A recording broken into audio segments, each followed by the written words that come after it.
દર્શક મિત્રો, હું છું પરમાર અનિશા. તમે જોઈ રહ્યા છો લોક સામનો ન્યૂઝ. તો જોઈએ આજના સમાચાર રાજકોટથી અમારા રિપોર્ટર જયંત પંડ્યા સાથે. રાજકોટના રૈયા રોડ સ્થિત રામેશ્વર મહાદેવ મંદિરના આવનારા શ્રાવણ માસ દરમિયાન ભક્તિમય માહોલ સર્જવાનો છે. મંદિર સમિતિ અને મહિલા સત્સંગ મંડળના સંયુક્ત આયોજન હેઠળ રુદ્રાભિષેક, મહાઆરતી, સત્સંગ, દીપમાળા સહિત અનેક ધાર્મિક કાર્યક્રમો યોજાશે. ખાસ વાત એ છે કે ભગવાન શિવને માત્ર પ્રતીક રૂપે દૂધ ચડાવી બાકીનું દૂધ એકત્ર કરી જરૂરિયાતમંદ વસાહતોમાં વિતરણ કરવામાં આવશે, જેથી દૂધનો બગાડ ન થાય. મંદિર પરિસરમાં કોઈ પણ પ્રકારના ફંડ ફાળા કરવામાં આવતા નથી અને અભિષેક માટે સવારે 5 વાગ્યાથી બપોરે 1 વાગ્યા સુધીનો સમય નક્કી કરવામાં આવ્યો છે.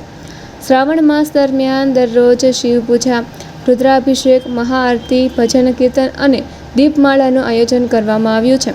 દરેક સોમવારે વિશેષ પૂજા અને કમળ પૂજાનું આયોજન થશે. જન્માષ્ટમી, રક્ષાબંધન, નાગપંચમી, શીતળા સાતમ સહિતના તહેવારોની પણ વિશેષ ઉજવણી કરવામાં આવશે.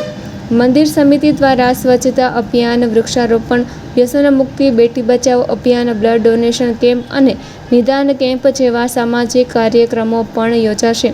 શ્રાવણ માસ દરમિયાન દરરોજ મોટી સંખ્યામાં ભક્તો દર્શન અને આરતી માટે ઉમટે તેવી મંદિર સમિતિએ આશા વ્યક્ત કરી છે.